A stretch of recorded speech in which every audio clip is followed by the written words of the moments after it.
starting. And now we're live. Yay. All right. Welcome to an On Deck Washington GEG podcast, show recorded May 15th, 2017. The show where we talk about what's happening around the GEG Washington community, education, and technology.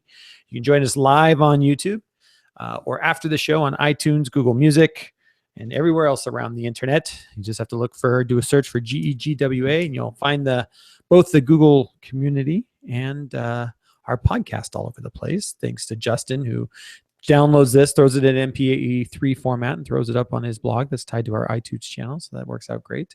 And then you can catch all the episodes on YouTube as well. So how are you doing today, Justin? I'm doing fine. Monday is my favorite day of the week. You know, I'm raring to go, full of energy from the weekend. I'm rested. And then by Friday, it's just like the shoulders are slumping. It's all downhill from here. It's all downhill from there, huh? Yeah. Well, we're closing in. Has testing begun at your school?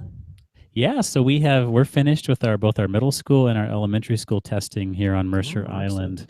Amazingly, we test all of our middle school kids in 4 days. Wow. So within the span of 1 week. And we can do that because we have a one-to-one program. So all the kids have a device, and we just, they test on that device. That's the thing. You know, I've always said, if testing has done nothing else, I appreciate the testing movement because it put more computers into schools. Yeah, right. Exactly. You know, I mean, I don't want to. I don't want to test kids to death. And you're not saying you're a proponent of. I'm not. Yes, that's not what I'm saying. But I've had a couple times where school districts have been like, "Well, we bought all these devices for testing. Can we do other things with them?" And I'm like, "Yes, you can do other thing than just allow kids to test on them." These are very. My own kids are in the Seattle school district, and they're sharing carts or whatever. Yeah. So I mean, it takes them like 2 months or whatever to get through all 3 grades of testing and just sharing those devices. Yeah, like my wife works in Seattle public schools as well, and they've got her elementary school. They've got one lab, you know, and so it literally like it takes a month and a half to get through all the kids. Like it's just crazy, and that's if everything goes right. That's if there's no issues, which of course never happens. Well, and then other kids can't use the lab for other things during this time. Yeah, right? They have to close down the lab. School. Yeah, it's crazy. Yeah. So I mean, for better or for worse, that's a big reason why I think Chromebooks specifically, you know, they hit the market at the right time. The testing thing was coming out. They are, I don't know to this day, but I know for a long time the iPad wasn't approved for testing, and the Chromebook was, which was a huge motivator, I know, for a lot of schools when they started looking at devices and stuff. But by the way, have you seen that recent article with the survey about which companies' products and services have really become entrenched in education? Yeah, was that I think it was a New York Times article? I think it was New York Times, which really was clearly in the survey, Google was the leader as far as... we should throw that into the show links as well. It's a really good one. We'll have to find that one, throw that in the show links. So you can always find our show links. They're on with the podcast. We'll post them in the GEG Washington community as a link as well. Here when we get done and around. So what we thought we would do today is we've taken some of the conversations that have come out of the GEG community, the Washington community. I just thought that Justin and I could talk through these a little bit, share some of our ideas, and see, you know, feel free to put some things out there. So the first thing comes from Matt Boucher in Oak Harbor. So he had a great one going on, and I know, Justin, you responded to this too, but he was talking about using Google Takeout as a transfer method.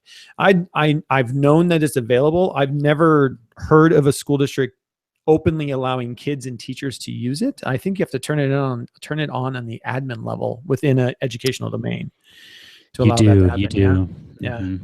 So any thoughts on this? I see you shared a resource here, and we'll make sure again this makes it into the show notes about exporting your Google data. Yeah, well, I found this one of the Google certified trainers. I'm in a Google group with all these trainers around the world, you know.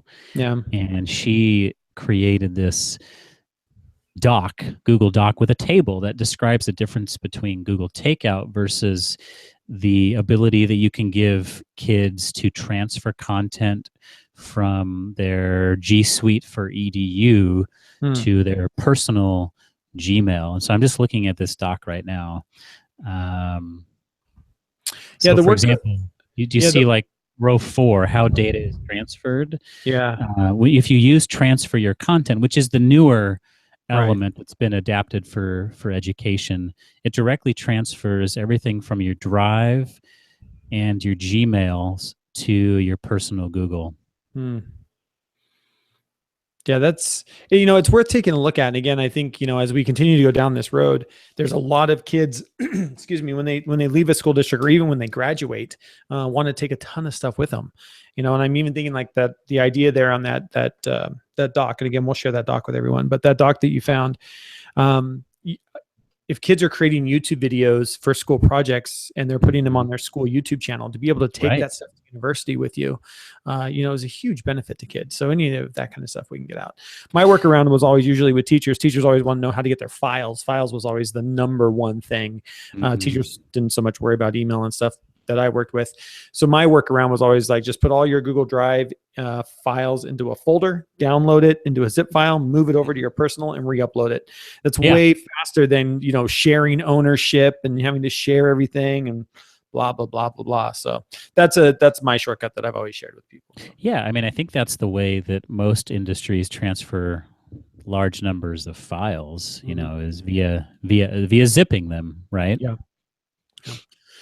Well, hopefully Matthew can keep us posted on that, but it's a good idea, that Google takeout transfer idea versus the content transfer your content thing. So we'll share that document. It's a great little document you found there. Are there any issues, Jeff, that are brought up around this issue of ownership of content created when you're at work, for example?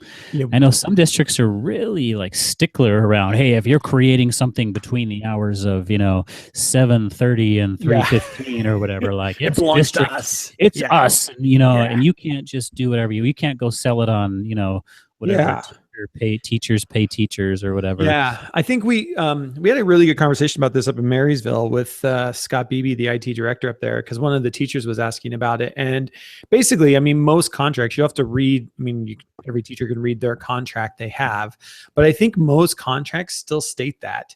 But I have worked with schools, most of them international schools, who are being very innovative in changing the language and understanding that a lot of those contracts haven't been updated since before the internet.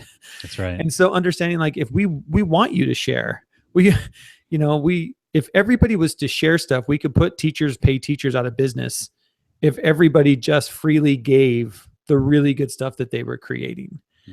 But for some reason we don't, and then we end up with sites like Teachers Pay Teachers. And not that I have anything against Teachers Pay Teachers, it's just that I find it interesting that a lot of teachers like to get the free stuff, and if everybody shared the free stuff, that keeps the free stuff free. You know what I mean? But I know. I just feel like if you're going to be a district that is moving into the 21st century, now that we're 17 years into it, it feels like you ought to be updating some of these policies to reflect the monumental change that has taken place, the digital revolution.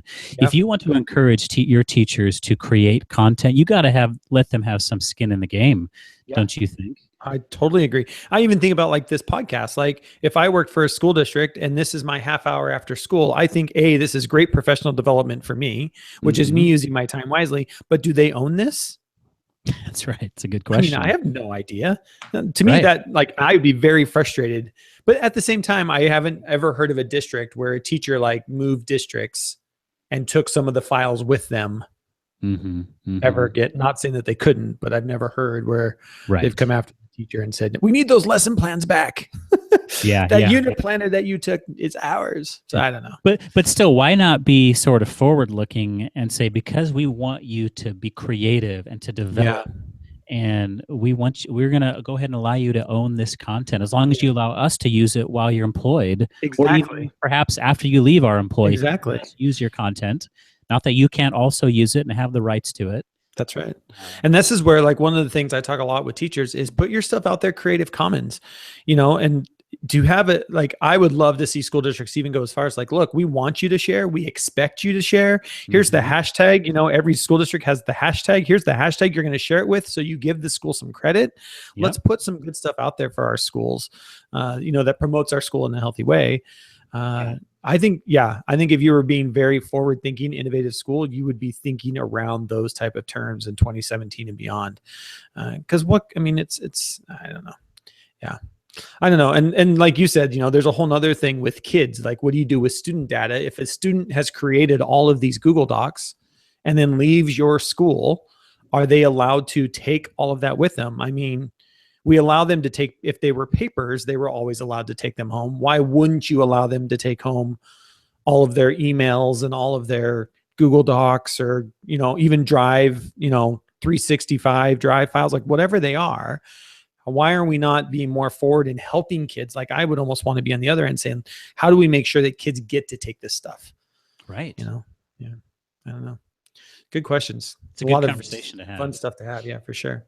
Just a quick announcement. Lori Curtis, who's also one of the GEG Washington moderators, I saw this come up the other day on May 20th. So that, I think, is next weekend, not this coming weekend, but next weekend, that there's the Puget Sound EduCamp, which is an unconference that is going to be at the Annie Wright School in Tacoma. So if you're around the southern Puget Sound region, or if you feel like driving down to Tacoma on Saturday, May 20th, check out the website is edcampseattle.org. And if you go there, you can click on the registration button. It's free. I've yet to been to an ed camp here in the Seattle area. I'm hoping to do one this year. It's one of my goals. But if you're around the South Puget Sound, or you want to drive down to Tacoma, feel free to do that. So do people understand what an unconference is, what that means? I don't know. So what's it mean to you? So what it means to me is, rather than having a corporate focused conference where you invite a bunch of vendors to come in and sort of sell products to people, this is a type of conference where you're taking advantage of the shared knowledge in the room and allowing people to propose topics, and then you get to vote on the topics that you think are most relevant or most engaging or most interesting, and then those are the sessions that are developed. So it's really very much an organic process, from what I understand. Is that how you understand it? Yeah, there are no leaders. Everyone is a leader. Everyone is a participant. So the Learning 2 conference, which we are having our 10th year anniversary, which is crazy to think, this spring in Shanghai, or this coming fall in Shanghai, China.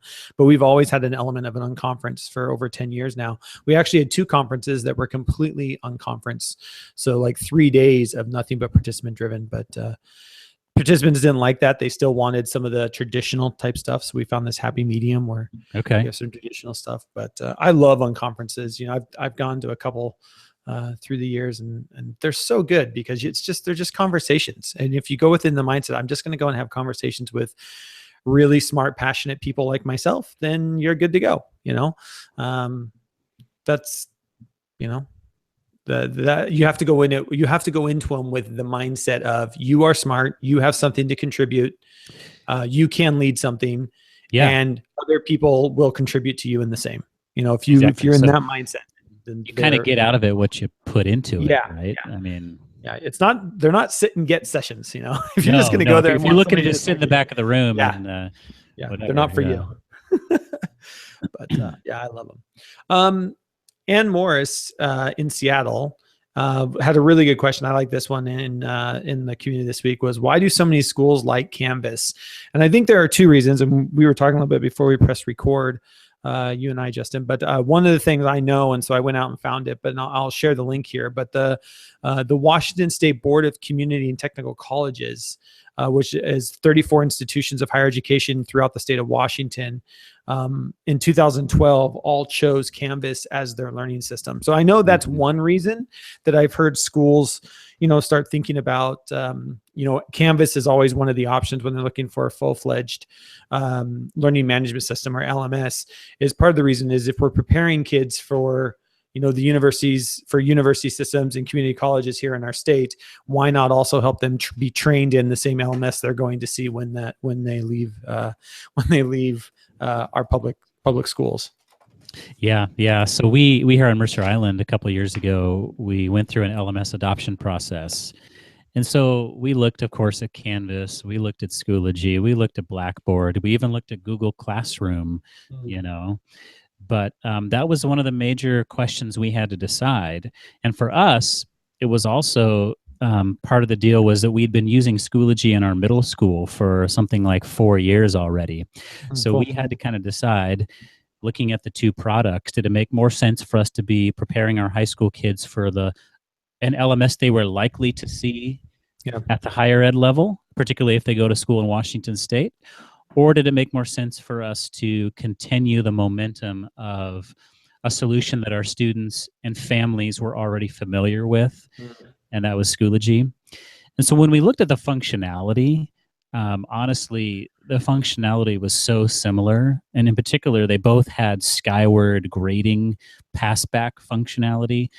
And because Schoology was able to offer that, what Canvas had first was that Schoology integration, or was that skyward integration. Schoology also had that. And so because of that, we were decided, you know what, we might as well just continue using the product that our kids and families are familiar with. But the thing I've always appreciated about Canvas, focus on interoperability, which is this idea of making sure that all of the different apps can communicate across platform.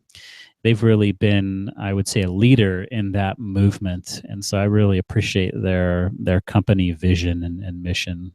Yeah, they've done a really good job of just being flexible. I think they're one of the first LMSs, and like you said, I think one of their selling points, they were one of the first LMSs that allowed a lot of the API integration with different things. They've got some really good Google Apps integration. So if you're a Google Apps school, they've also got some really good, and I know they're working on some Microsoft 365 deeper integration as 365 goes more online, and some of the integrations over there as well.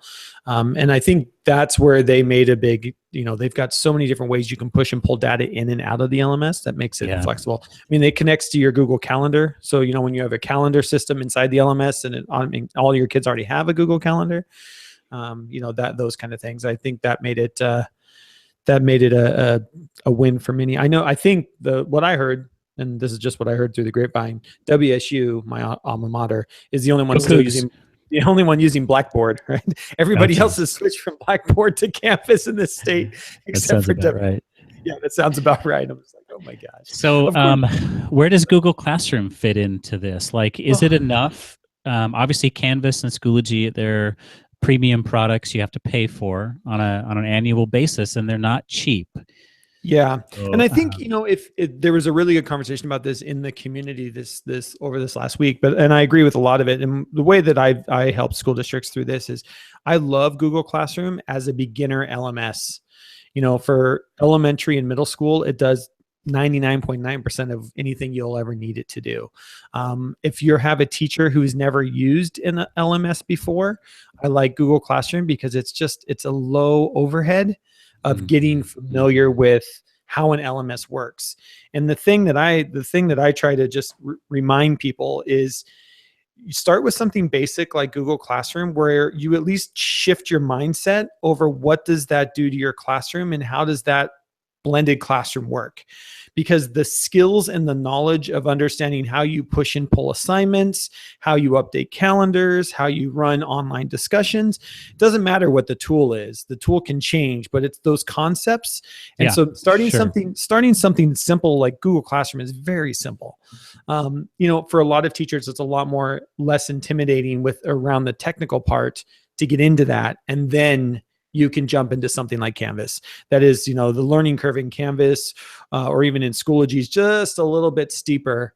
Once you're in it, they're powerful, powerful programs, but there's just a little bit more of a learning curve. And so if you already have the mindset of, okay, this is how an online discussion works, this is how turning in papers works with kids, those same ideas work across all LMSs. And so, for a lot of schools that I work with, I say, why not stack them, have a Google Classroom. If you're a Google Apps school, why not run Google Classroom until your teachers are telling you, I want it to do more. Then it's time for you to go out and find that next level of LMS. Yeah, I think that's a good way to look at it. Yeah. I will say that these LMS platforms are highly functional, and therefore the complexity and the UI can be somewhat frustrating because of the level of complexity. Anytime you add more functionality to something, you're changing the kind of the simplicity. It can get bloated. That's one of the things I love about a Google Classroom is it's sleek, it's fast, it's simple, yet it lacks some of the functionality. So it's kind of that. It's that a give and a trade-off. take, right? Yeah, it's that give and a take. And everybody's like, well, why doesn't Google Classroom do this? And I was like, well, it could do that, but now you've just add a whole nother level of complexity. Yeah. And if you're trying to be everything to everybody, it gets real. That's how you end up with a Canvas. Hard to do it well. It's really complex. You're trying to fill so many different niches and so many different needs at the same time and then you end up not doing anything well. Yeah. And then you end up being Blackboard, and not doing anything really well. I hate to name companies, but they've struggled for a while. Anyway. Quit ragging on Blackboard. I know. I shouldn't be ragging on Blackboard. But just a couple one other announcement. We are running a workshop October 27th and 28th in Lake Chelan this year. The last couple of years we've been down in Walla Walla with our workshop, but we're moving to Lake Chelan. So we'll be at Lakeside Lodge right there on the coast of Lake Chelan. On the shores of Lake Chelan. Yeah.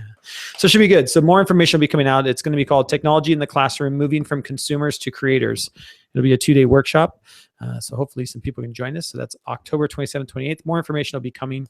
We'll make sure we pass that out to people, but maybe put that one in your calendar. If you feel like you need a weekend off in Lake Chelan, late October, should be a beautiful time to be there. Cool. The last one in the community that I wanted to talk about, this was a really good one. This came up from Tracy Brown in Enumclaw. And I've been working with Enumclaw for the last couple of years, so I know Tracy quite well. But she was talking about, she was asking, they are rolling out Chromebooks to their middle school students next year. They're going 1-to-1, and they're looking for ideas on opening week lessons or to build a culture of creation, collaboration, responsibility around the Chromebooks. Are there any districts that are doing anything really interesting and spectacular with your 1-to-1 program? Do you guys do any like beginning of the year push or or like spend a whole day with especially middle schoolers? We find they're the ones that beat up Chromebooks or laptops most of anybody. So we're lucky enough that our 1-to-1 model is grades 4 through 12.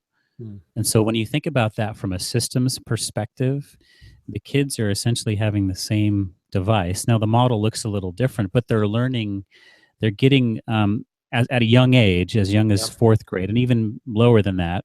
But in terms of 1-to-1, starting at 4th grade. So our tech specialists, our tech TOSAs, go into the classrooms and do lessons at the beginning of the year around kind of the strategies we want the kids to employ as they're taking care of their iPads. For us, it's an iPad deployment.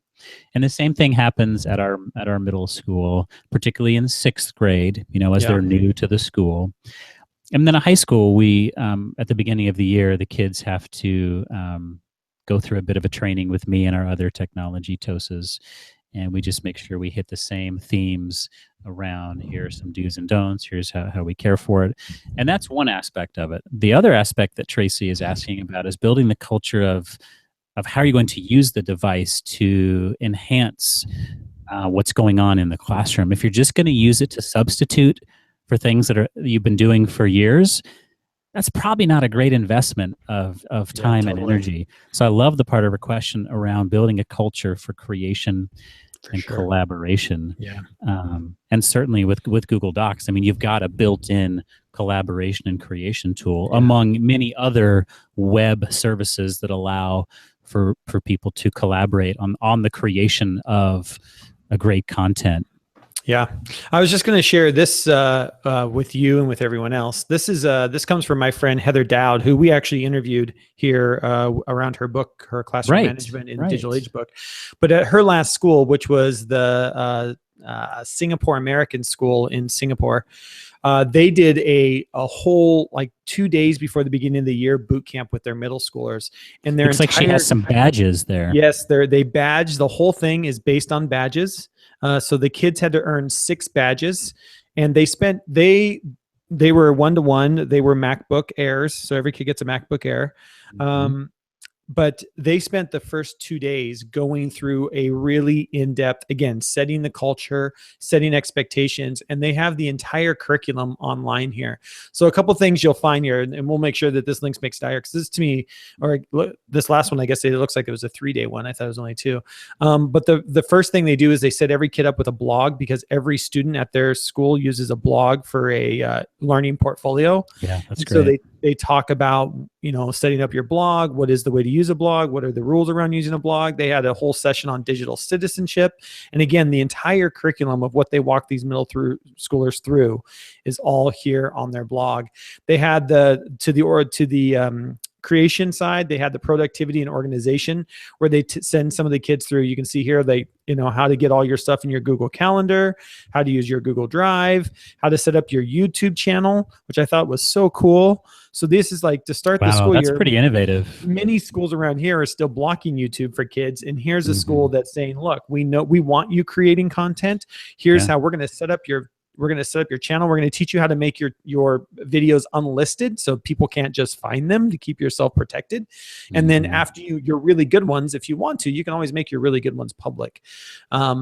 Anyways, it's just a really good resource, and probably one of the best I have seen around this idea of doing a boot camp or learning with students.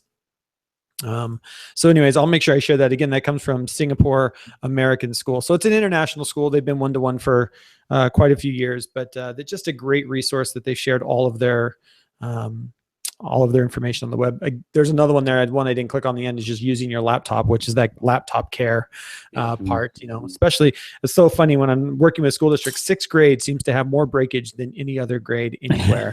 The 4th and 5th graders don't break them as much as the 6th graders do. 4th, 6th graders, those kids just beat up devices left and right. So you gotta love sixth graders. I know, 6th graders. The other thing I would say is that honestly, it comes down to teacher PD. Don't you think? Like, if you have teachers designing creative and engaging lessons, I mean, maybe you're not a full-fledged project-based learning school. You haven't been able to get everybody on board, but you can still, within the confines of a traditional sort of unit and lesson-based curriculum, you can build in opportunities for kids to be creative and to show what they know in new ways that are not just the traditional. For sure. And that's, and we've been sharing a lot about that idea, and you touched on it earlier about, if we're not going to use these devices to do more than substitute what we used to be doing, that's where we see things get in trouble. And what we have seen, that my team and I at Eduro Learning, we were talking the other day, we've rolled out over 20 one-to-one programs dating back as far as 2002. And it's funny because we see more kids off task and the disruption come in year 2 or 3 of a rollout than we do year 1. And the only thing we can find is, like, in year 1, it's shiny, it's new, everything is still cool. By year 2 and 3, if you're not changing the way you're teaching because of devices, the kids start to get bored of doing worksheets online.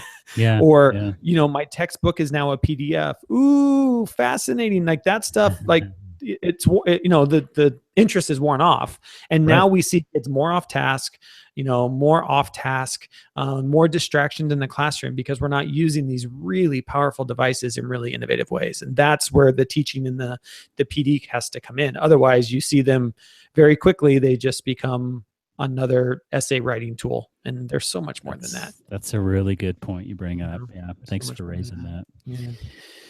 Well, I think we're about ready to wrap it up here. Well, I think that's about it. One other resource, we'll make sure we share this link. This came across my radar last week, but it's an educational hashtag database. And it's at shakeuplearning.com, which is a great blog if you've, for anybody that's in the Google apps. She does some really great stuff over there. But she, I don't know how much time this took, but she has created a database of educational hashtags to be used on Twitter. And if you're a Twitter user and you're looking for different places to go and people to see and communities to belong to, it's a great resource to just get in touch on what's going on out there. It's always so fascinating how many educators are on Twitter sharing resources, which is so cool. So just a quick one, and we'll make sure everybody gets that link as well. But I think that's going to do it for this year of the GEGW podcast, my friend. Figure we'll take scheduled for June, huh? Do we? Well, I don't know. Do we want to do one in June, or do we want to say it's the end of the school year and you're gonna be collecting devices from all those kids and everything gets hectic in June anyway. I will put in a plug for the episode right below this one in your podcast feed for those that listen to us in your podcast player. I had a great interview with Tyler Rablin. Yeah, I saw that and read that. That was really cool. Listen to that. So if you want to take some time and hear us talk about his path towards learning with technology in the classroom, have a listen. Yeah, that was really good. I enjoyed listening to that. That was, I think you did that a couple weeks ago, right? Just a couple weeks ago. Yep. Yeah. So it's in the GEG community, and you can find that again in the podcast site and everywhere else. So, all right. So it's been real, man. Thanks so much for helping. It's been so good. Let's sell next year, okay? Let's do it. So that'll wrap this up for this show, and we will see you all next school year. We'll make sure we get a schedule out, and we'll see you around. And Justin, have a great end to your school year, and we'll see you. We'll see you next time. Take care, everybody. Bye now.